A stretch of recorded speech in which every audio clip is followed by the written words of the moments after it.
So how does it all start? Allah, nothing else. The Prophet ﷺ, he says, كَانَ اللَّهُ وَلَمْ يَكُنْ مَعَهُ شَيْءٍ. First there was Allah and there was absolutely nothing else.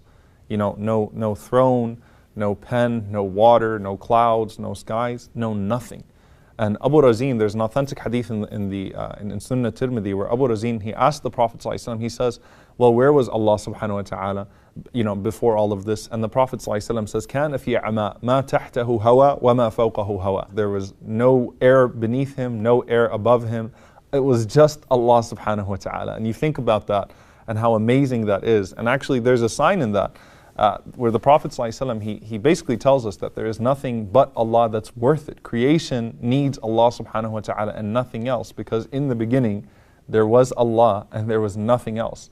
And so the Prophet ﷺ, he says that the أصدق بيت قاله الشاعر, he said that the most truthful poem that a poet has ever spoken, ألا كل شيء خلا الله باطل, that verily everything but Allah subhanahu wa ta'ala is disposable, because it was just Allah and nothing else.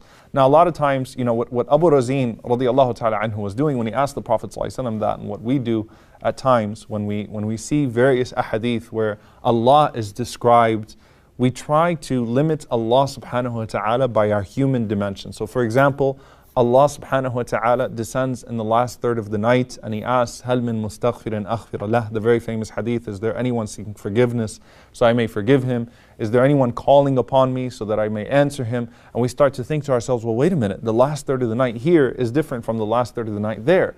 And so how is Allah subhanahu wa ta'ala hearing everyone? And how is Allah subhanahu wa ta'ala, how does he judge what's the last third of the night? And what about Laylatul Qadr? And how does that all work? The problem is you're limiting Allah subhanahu wa ta'ala by your human dimensions. Allah is not subject to your time. Allah created time. So when you say, can Allah really hear everyone's prayers? Right? I mean, on the day of Arafah, think about that momentous occasion of Arafah. You've got millions of people in one location, all calling upon Allah subhanahu wa ta'ala in different languages. And Allah subhanahu wa ta'ala is hearing each and every single one of their prayers. Why? Because that's Allah subhanahu wa ta'ala. He is the creator of time subhanahu wa ta'ala, so he is not subject to our dimensions of time.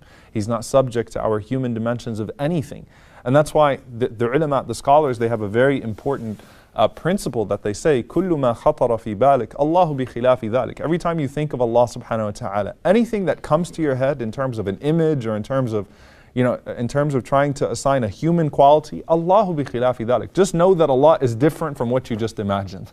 You're not going to be able to do it. You won't be able to actually grasp Allah subhanahu wa ta'ala, because Allah subhanahu wa ta'ala cannot be grasped by our human minds. So the Prophet ﷺ, he makes a beautiful dua on the basis of this, كَانَ اللَّهُ وَلَمْ يَكُنْ مَعَهُ شَيْءٍ. That first it was Allah, and there was nothing but Allah subhanahu wa ta'ala. The Prophet ﷺ, he taught us to say, Allahumma anta al-awwalu falaysa qablaka shay. Oh Allah, you are the first, and so there is nothing before you. Wa anta al-akhiru falaysa ba'daka shay. And you are the last, and so there is nothing after you. Wa anta al-zahiru falaysa fawqaka shay. And you are the manifest, the apparent, and so nothing is above you. Wa anta al-batinu falaysa dunaka shay. But at the same time, you are the hidden, and so nothing is beyond you.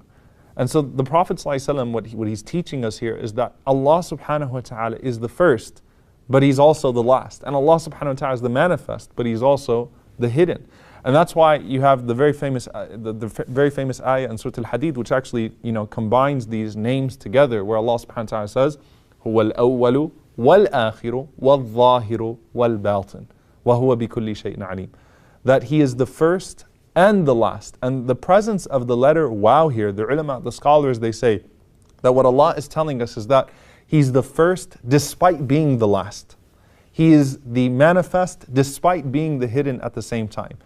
And so when you get this presence of, or when you get this idea of Allah subhanahu wa ta'ala being so mighty, of Allah subhanahu wa ta'ala being the Almighty and being the King, and Allah subhanahu wa ta'ala being all of these things that he describes himself with, you might start to think that Allah subhanahu wa ta'ala is disconnected. Like a king is usually disconnected from the lowest subjects. A king usually doesn't really know what's going on except by what he's informed with.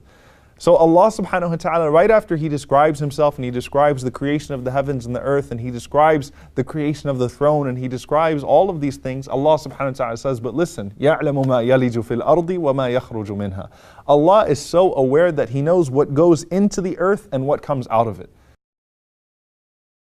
He knows everything.